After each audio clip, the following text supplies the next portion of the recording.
I don't know. Maybe it's just me. Either way, just a thought. Just a thought for this moment, for this day.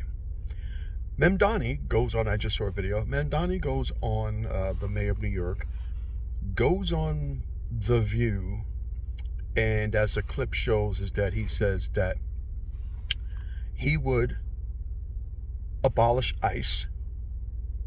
As the people starts clapping, of course he looks at the camera and blinks with that goofy smile he has. But he has his reason for why he wants to abolish ICE. I don't care. Why would we be shocked when he is a self-proclaimed democratic socialist that this is his thinking? But isn't it funny how they want to abolish ICE, say that they're not a legitimate form of government or law enforcement, just a few years ago, and it's probably still going on somewhere, where they want to defund the police, and the defunding the police went on for so long, and then as the years marched on, people started saying, okay, we need more police because everything was going wrong. Well, what did you expect? This is a word I've been using for many, many years. Self-fulfilling prophecy. I just got finished talking to my daughter about it. It's like a self-fulfilling prophecy. You say something is happening that's not happening, and you keep on doing things to push that thing to happen. Then when it happens, it's basically you, as people like to say, you put up your vision board and you spoke it into existence. You caused this because you did these things. So the whole, let's defund the police because it's law enforcement, not law creation wing of law. They are the enforcement wing of law. They are there to enforce the law. You break the law, here comes the law enforcement. They come with reinforcements, and they all come with guns, tasers, and everything else. Every part of law enforcement, even the FBI, even though, one of their biggest things is that they are investigators. They are pretty much the federal detectives. So their job is to go and investigate and whatever else, but they also are ones who enforce the law. So it's really funny, ironically, first the self-fulfilling prophecy of abolishing this and abolishing that and defunding this and defunding that. Great. So you want to abolish ICE. Because the minute you turn it into the letter acronym that it is, and you say it long enough, loud enough, fast enough, and just repeat it over and over, people really do begin to believe that it means nothing. But it is something. Immigration and customs enforcement. Long before the two were put together to have a more better interworking agency, immigration, what was it before? Immigration, and it was NIS, Immigration and Naturalization Service, was still in the business of deporting people who were here illegally, deporting people who are here illegally because they overstayed their visas, overstayed their student visas, came in and overstayed and was trying to hide. And they come from all manner of countries, not just the ones closest to us, from Canada.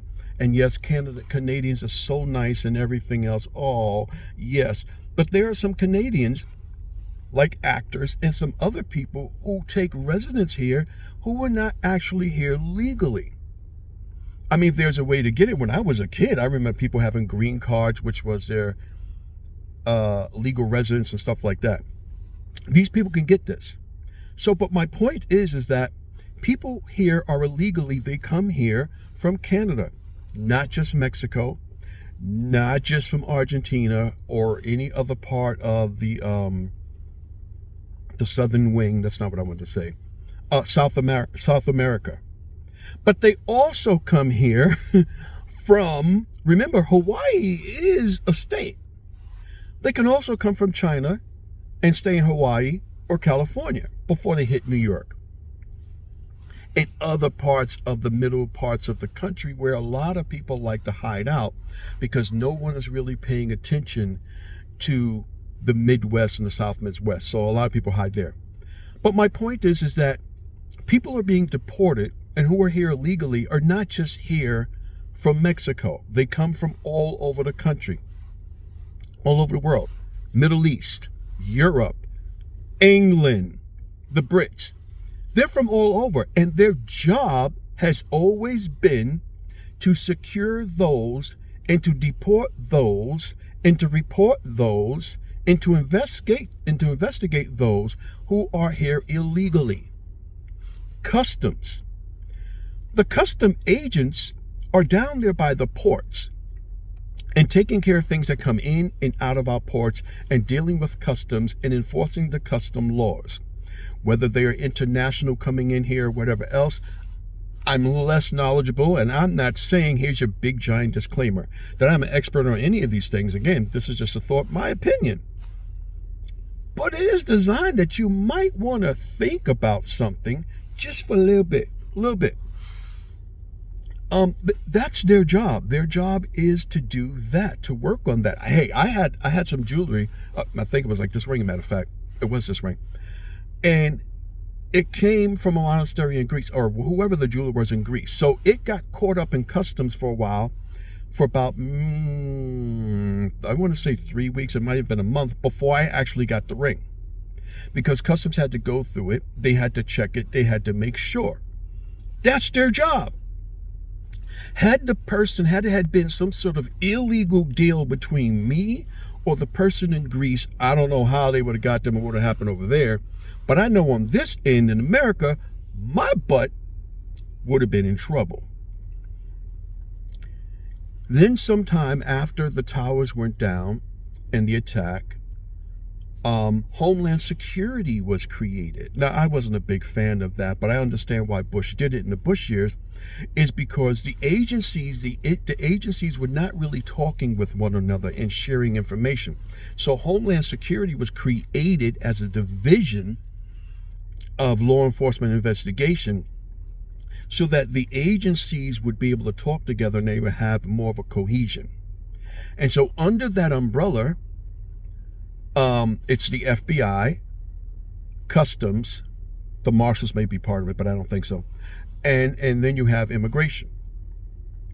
And then the immigration names kind of, well, it doesn't really change because it was, now you put the two together, immigration and customs. So they're not a fake agency. They have been around for a while doing their job. And so when you just start saying the letters ICE, ICE, ICE, ICE, ICE, ICE, baby,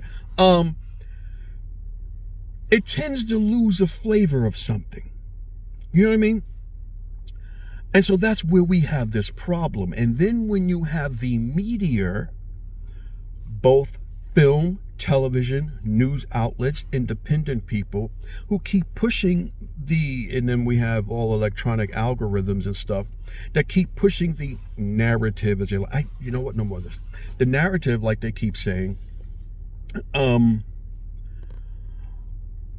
all the people that's been killed and all the things have done this, and then you get people angry, then you push the whole story that they need to be abolished and abolish and defund it and everything else. Why? Because the folks like Mamdani, the extreme left, the progressives, they would like chaos. And the many people who come here from other countries who join with this and would love to have the chaos is because they truly want America to reflect and look like the other countries. That a lot of people have fled to come here purposely because they wanted to live better, they wanted a better opportunity, and they didn't want to live in the chaos of their own politics and whatever devastation is happening in that country. But there's a small bit of them, just like we have some who are Americans who are pretty much terrorists themselves. And I'll get into that one a little bit later, because I had a couple of thoughts that I had, and they've been rattling off in my head. And you try to type things on social media, a lot of times for me it's like, it would be better if I just talked for the 10, 15 minutes and get it out of the way than me sitting there keep trying to type. So, more than that other stuff at a different time. I just want to get back to Mamdani and the ICE. It's like, you want to abolish these things for what reason? So you can continue the chaos. Now, all of the media, when we have now gone past the 24-hour, 48 news cycle, everything is focused on Minnesota. It's been like that for a while under the radar until Tim got caught with his pants down and a whole bunch of other things. And then last month when we found out about the Somali issues and the money and fraud, then it just went bananas. And so now it's all these ICE incidents, the immigration law enforcement, immigrants, issues that's been going on. And then just recently, they went into a church while a service was going on because they, wink, suspected that someone inside the church was an enforcement agent. Well, that's good. That's wonderful. However, there was a church service going on. You would never do this to a mosque. You would never go into a mosque. You would never do that anywhere else. But they decided to go into this church. Now, I know people online saying if it was a black church, that wouldn't have happened. They wouldn't have gone in there. We don't know yet. They might do it. Who knows? But you went into a church and claiming you have some sort of rights. No, as I used to tell my kids, when your rights step on the rights of somebody else, you don't have the right. I'll leave that out there. You can just, cipher through that and come up with your own analysis of how that's going to work out. So you go into a church. Don Lemon, who we all know, has been using his mouth to say stupid things for at least, the very least, the last 20 years. Specifically, the last 10 years. Finally, he gets fired, but you got to find relevance. And so here we are. So now you go in there, and when people say that you have committed a crime, now he's crying and saying it's racism and some other things. See, you can't please these people. You cannot please these people who want to and are willing to destroy the fabric of our country for their own good. And when you get into anarchists and when you get into the far left, the progressives and everything else, and dare I say the white liberal women or whoever, because the other thing is, let's scream Renee Good with the fist up, which was supposedly the Black Power fist, which is also the communist and socialist fist, which is also, so like you see what I'm going with this? They add so many things into it so that it's so discombobulated, wrong word. It's like, what's really happening at this moment? It's all about chaos. These people don't have solutions. They just want to create more chaos to the point of destruction. Maybe another time I'll get into the lady with the cop who got shot by the agent. But my point here is, no one should be shocked that Mamdani would say this. We should not be shocked that this is what they want. And they want law enforcement out of the way because they want to create chaos. They want to be able to create chaos, and not only create chaos, but go back into committing outlandish crimes and not be punished by it. That's just my thought. I could be wrong. You tell me what you think about the whole thing. But, in this right now is reminding me of, because these people did this this is Minnesota right now. They went into a Target and set up there and took over a Target and said that ICE agents can't use the bathroom there. and was singing, and you know how these simple people and their songs and their chants and their dancing and their banging on a drum, whatever. Chaos. But this reminds me of the year 2020, when all this stuff was going on, breaking into Target stores, robbing the Target stores, and then it went on for like a complete 3 to 4 years when it was going on, and then people got tired of it in like 2024, started to say, stop allowing these people to come in and rob and steal things. So right now, today, I'm going to leave it at that. But what's your thoughts? I told you my thought on this whole thing, Mamdani and we need to abolish ICE. What do you think? Okay. Well, I'm going to go now.